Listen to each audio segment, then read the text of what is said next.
Talyer business na kumikita ng milyon. Nakat kasi namin yung maraming layers eh. So usually dito talaga binabagsak yung mga produkto ninyong langis, tama? Yes sir, galing UAE. Galing UAE, 570. Kung ibang brand ang bibili nila with same specs, mga magkano?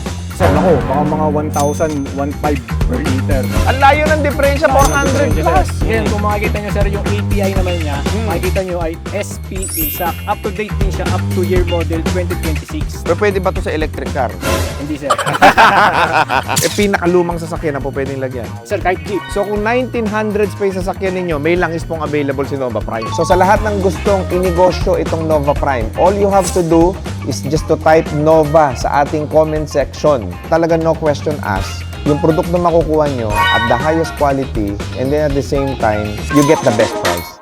Talyer business na kumikita ng milyon, syempre dapat tama ang produktong ginagamit mo. Nagpunta tayo dito mismo sa warehouse ng Nova Prime para ipakilala sa inyo at ipakita sa inyo yung langis na po pwede ninyong gamitin sa mga talyer ninyong negosyo. At ngayon makakasama natin dito ngayon sa warehouse si Miguel Alvero. Ayan, ng ating bossing. Sila po ang may-ari ng warehouse dito ng Nova Prime. At ipapakita nila sa atin yung mga stocks nila dito, yung warehouse nila dito para doon sa mga may talyer na negosyo. Yung warehouse ninyo, bossing, ilang square meter ito? Nasa 1,000 sir, 1,000 square meter. 1,000 square meter. So usually dito talaga binabagsak yung mga produkto ninyong langis, tama? Yes sir, galing UAE. So galing ito ng Dubai? Sharjah sir, Sharjah. So bakit sa UAE pinakamaganda ang langis? Siyempre, kung kukuha tayo ng magandang klase ng base oil, doon na mismo sa UAE na mismo. Alright, so nandito na nga tayo mga boss, tara.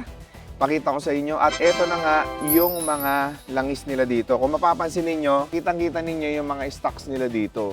So usually talaga ang mga customer ninyo, boss, is mga talyer na business, no? Talyer, service center, mga auto supply, at nag-wholesale. Kung magtatayo ako ng talyer, mga magkano kaya ang puhunan sa talyer na negosyo? Mga 1.5 million sir para makabuo ka ng isang magandang klase na talyer. Siyempre, yung mga produktong isusupply ninyo kapag nagtayo na sila ng talyer na negosyo, complete line ito from regular hanggang fully synthetic. Yes sir. Magkano usually ang kitaan kapag ka ito ay ini-apply na o nailagay na sa sasakyan? Magmamargin sila sir ng mga 20% from SRP ang mga dealer natin. Okay, so ibig sabihin sa 50,000 pesos, meron silang kita na 10,000. Yes sir. Kung ang isang talyer ay kumukonsumo ng mas maraming langis, di ibig sabihin mas malaki ang kita nila. Yes sir, tama. Okay, so ano tong mga produkto na to, bossing? So ito yung mga semi-synthetic namin na drum. So yung mga Bakit naka-drum siya na ganito? yung mga bus company sir, bus company, construction company, kalimitan kasi mga volume na mga sasakyan nila eh. Sa isang truck 30 liters, bus company naman 30 liters to 35 liters. Ang isang truck pala, 30 liters ang langis? Yes sir, ang kailangan nila para mag-change oil. So ang laman nito 200 liters. Oo. Kalimitan, mga 1 month pa lang, ubos na agad sa kanilang isang drum. Pwede rin itong gamitin sa ordinary car. Pwede rin sir, kasi parehas naman siya ng specification kung anong laman nito ng drum. Yun din naman ang laman ng mga nasa boxes. Basta same ng specs. Dahil nakaganito siya, mas mura pa siya. Mas mura pa siya sir kung kukumpitin natin ng per liter kasi wala na siya ng mga plastic molds. Pwede palang ganito, no? Pang wholesale talaga siya, no? Yes sir, pwede po. Kompleto to hanggang fully synthetic. Yes sir, mineral hanggang fully synthetic. Kompleto yan sir. Dito naman tayo. Nandito kasi sir yung mga synthetic oil namin na boxes eh. Ito sir, mineral based to na pail. And so ito yung mga ginagamit naman pang jeep. Okay. Ito kalimitan yung ginagamit noon, yung 15W40 na CF. So mineral based siya, regular oil. Ito yung kalimitan ng pang mga pangpasada. O bakit siya 15W40, boss? Ayan sir, kasi kung mapapansin nyo dito sa Pilipinas, ang klima natin dito is yung tropical country lang. Kailangan lang dito is for 15 Celsius hanggang 40 Celsius lang. So hindi masyado nagbavari dito yung sobrang lamig at sobrang init na panahon. So sakto lang to para sa klima dito sa Pilipinas. Ayan. So sa lahat ng gusto magtayo ng talyer, mapa-drum, mapa-pail, yan, meron tayo dito sa Nova Prime. Kaya talagang masisiguro ninyo nakikita yung talyer business ninyo. Okay, saan mo pa kami dadalhin, bossing? Para ako nasa SNR, na puro langis.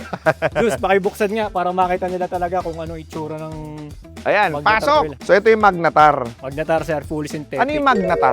Pinangalan namin sir sa produkto, product name siya. Ito yung pinaka top of the line ninyo. Top of the line sir. So yan, mga po pwede na yan sa mga sports cars, Land Cruiser, mga ganyan.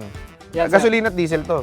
Diesel gasoline yan sir. Okay. Ang kagandahan nito sir, pag nakita mo yung API niya, CK na siya. So updated specs na siya up to 2026 year model ng mga diesel engine oil cars. Okay. Oo. Pag makita nyo sir, CK4/SN, ibig sabihin, pwede rin siya sa gasoline. May conversion din siya for gasoline. So ito yung isa sa mga best-selling ninyo. Yes sir, yan po. Ito pong Magnetar na fully synthetic. Up to 15,000 kilometers. Magkano yung isang ganito, isang litro? 570 sir. 570. Kung ibang brand ang bibili nila na with same specs, mga magkano? Sir, nako, baka mga 1,000, 1,500 per liter. Ayun, kaya naman pala eh.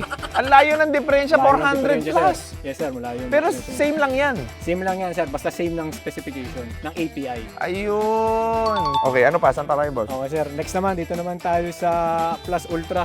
O, sino naman yan si Plus Ultra na yan? Ayan sir, pabukas tayo ulit. Juice, Oh. pasok. Diba talaga to si Sus eh, oh? Talagang mabisang-mabisa ka, Sus eh. Handang-handa ka eh. So ano naman to si Plus Ultra, Yan. bossing? Si Plus Ultra naman sir, ito naman ay fully synthetic pa din. For gasoline engine naman siya. Ngayon, kung makikita nyo sir, yung API naman niya, makikita nyo ay SP ILSAC. Up to date din siya, up to year model 2026 ng mga gasoline engine. Fully synthetic na Full synthetic. 2026 gasoline. Yes sir. Pwede ba to sa electric car? Hindi pwede sir. Malamang hindi, wala naman langis yun eh. Okay. So, ito yung tanong ko, bossing. Pwede ba ito doon sa mga European cars? Yes sir, basta kailangan makikita natin doon sa manual ng mga sasakyan kung ano yung recommendation nilang API. Okay. So pag nakita natin doon, kailangan nalagay doon API, SP, SN. Pag nakita nila, oh sakto SP. Pwede itong langis na to doon sa European. Asan yung SP mo? Ito sir, malaking SP. Yan. Ito, ano tong GF? Girlfriend? Hindi sir, conversion lang din yan. Kala ko jowa nung isa eh. Okay. So, magkano yung ganito, bossing? Ito sir ay 470 per liter. Sir. Yung ibang brand, kung bibili ka ng same viscosity, same specs, magkano siya? Mga 1,000 din sir, full Kaya- synthetic. Eh, hindi ka kumikita eh. 'Di ba? Kaya yung talyer na iba, nakakapagbaba sila dahil Nova Prime yung gamit nila. Yes sir, tama sir. Okay, sige. Game. So, saan pa tayo, bossing? Ito naman sir, pakita ko rin sa inyo yung aming Elite semi-synthetic. Papasok na naman ulit. Zeus, pasok! Okay, ayan, no? Nakita nyo, pogi niya, no? Boss, celebrity ka na, bossing.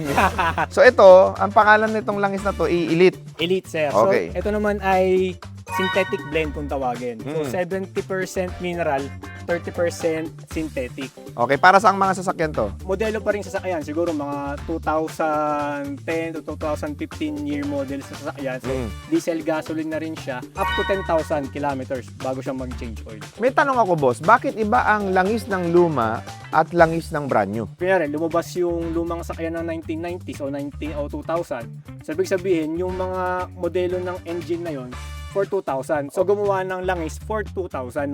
Okay. So, naka-custom fit yung mga piston sa year kung kailan sila ginawa. Yes, sir. So, habang nagre-release yung mga bagong dealership ng bagong sasakyan, so nagde-develop din sila ng bagong engine. Bagong Nagde-deve- langis din. Yes, sir. Ayan. So, pero kayo, kompleto kayo. Yes, sir. Updated kami up to year 2026. Pinakalumang sasakyan na po pwedeng lagyan. Sir, kahit Jeep. So, mga 1990s, 1940s. Ayan. So, kung 1900s pa yung sasakyan ninyo, may langis pong available si Nova Prime. Okay. Teka. Magkano to? 340, sir.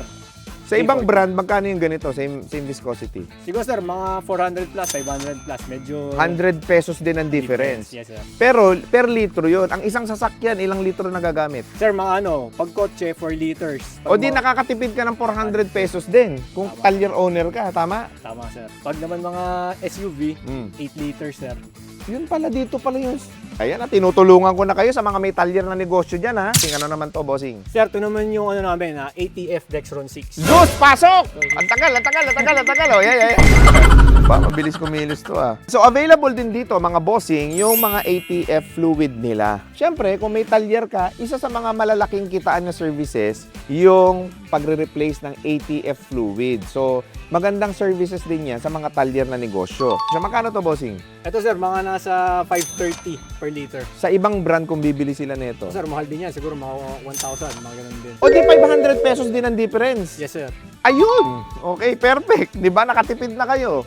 Ayan. So ito, meron silang CVT naman. Pwede ba natin makita yung itsura niyan, bossing? Zeus! Pasok! So, ito naman, sir, yung continuous variable transmission. So, siya na rin yung mga bagong labas ngayon ng mga transmission fluid. Yan. Okay, so ito, transmission fluid for fully synthetic din ito. Yes, sir. Parehas. Ang galing, oh. So magkano to, boss? 600 per liter. Sa ibang brand, Siguro sa mga 1.2, 1.3. Ayun. So mga boss, ulitin ko sa mga may talyer na negosyo, itry ninyo itong Nova Prime. Again, they are the importers. So same specs, same lahat ng mga, kung ano man ang mga ginagamit na ninyo currently, ang pinagkaibang malaki, nakakadiretso kayo sa importer. So dito yan sa Nova Prime. Alright, maraming salamat Boss Miguel sa pagtuturo sa amin dito sa napakalaking yung warehouse. Pero ngayon, kakausapin naman natin si Boss Jay at para mabigyan tayo ng inspirasyon sa lahat ng mga nanonood ngayon. At kasama na nga natin ngayon si Boss Jay Alvero at ikukwento niya sa atin yung inspirasyon kung paano niya binuo itong Nova Prime para makatulong sa mga talyer at mga negosyante sa automotive industry. So, paano mo nga inumpisan tong inspirasyon na to, Bossing? Salamat, Boss RDR. Nagsimula actually ako nung panahon ng year 2000. Area namin ay Batangas at Cavite. Oh, so, ano ka nun, dealer?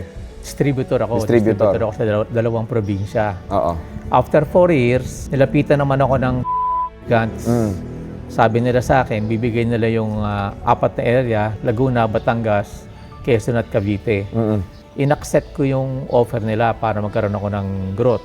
Distributor naman ako mga 2004, 2005. Oo. And then after mga 4 years, nag-isip ako, sabi ko, masyadong competitive na yung price na ihirapan kaming magbenta. Nagkakalapit na yung mga presyo ng mga langis sa Pilipinas. So naisipan ko, ano kaya kung dumiretso na ako sa UAE? Maghanap ako ng supplier doon. So swerte naman, may nakilala ako dahil member din ako ng Philippine Chamber of Commerce. Sa madaling salita, nakakuha kami ng brand doon sa UAE. Ito yun ang naging panimula namin para makapag-import at ma-distribute sa Philippines. Oo. Ibang brand pa yon. Ibang brand pa yon. And then, noong mga bandang 2014, napag-isip-isip namin na gumawa na tayo ng ating brand. Kasi yung brand na hawak natin ngayon, pang-international market yun eh. Hindi rin siya masyadong attuned sa Pilipinas. Yeah. Yung iba kasi may winter, tayo naman wala namang winter. Iba may disyerto, hindi masyadong mainit sa atin. Tropical country lang tayo. So siguro maganda gumawa na tayo at the same time, mas magiging more economical din tayo. So doon nagsimula.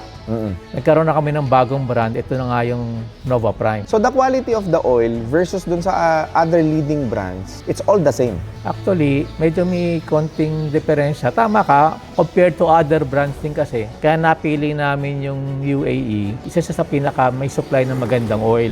So makakasigurado tayo na 100% virgin oil yung makukuha natin.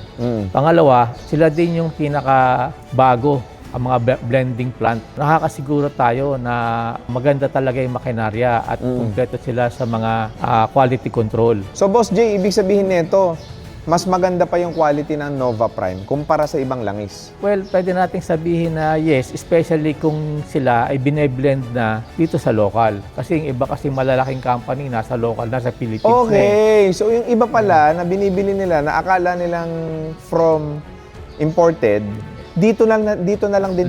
Locally blended na rin para mas makakamura sila. Oh, pero bakit na ibibigay mo na mas mababa ang presyo kumpara doon sa mga leading brand? Well, kasi nakat kasi namin yung maraming layers eh. Yung mga international companies kasi, siyempre, kukuha muna sila ng distributor, kagaya ko noon. So, siyempre, kailangan yung distributor, kumita rin. Tapos yung distributor, ipapasa niya sa wholesaler. Yung wholesaler, papasa niya doon sa mga auto supply. Correct. So, yung auto supply, yun ang magbebenta doon sa mga end consumer. So, tumaas yung produkto dahil doon sa layer ng pinagdadaanan ng produkto. Yes. So, Okay. Talaga no question asked, yung produkto makukuha nyo at the highest quality and then at the same time, you get the best price. Yes. Okay. Tama yun. Ano naman ang gusto nyo sabihin doon sa mga gustong magtayo ngayon ng sarili nilang service center or automotive business? Kung gusto nyo maging competitive sa inyong negosyo, tama-tama, baka gusto nyo atuhan yung aming Nova Prime. Kasi nga, direkta na kami, direkta na rin kayo sa amin, malaki yung matitipid ninyo. Sa mga may existing naman ngayon na service center or automotive business, paano sila makakadiretso sa inyo? Ibigay namin yung aming telephone number at email address. kay Boss RDR para doon po kayo po pwedeng kumontak. Ayan, so sa lahat ng mga interesado, kumuha diretso na sa importer ng mga produkto dito sa Nova Prime. Nasa screen nyo ngayon ang kanilang cellphone number, ang kanilang email address, ang kanilang mga social media account. Diyan na po kayo diretso mag-inquire. Ilalagay ko sa description at sa ating comment section. Nakapin po dyan sa comment section para diretso na ho kayo sa kanila. Ngayon, kung gusto naman nila mag-resell, magbenta ng langis, welcome ba ang Nova Prime para sa mga agents? Welcome din, Boss RDR. So sa lahat ng gustong inegosyo itong Nova Prime, all you have to do is just to type Nova sa ating comment section. Sa lahat na magta-type ng Nova, matatawagan po namin kayo. At ito, good news ni Boss RDR. Kung gusto nyo magtayo ng service center or automotive business, meron tayong free seminar. Libre yan, walang bayad for as long as papasa ka sa qualification na magtatayo ka ng service center. So with that, maraming salamat sa iyo, Boss Jay. Thank you so much. Maraming Muli maraming salamat sa inyo mga boss and God bless sa inyo lahat.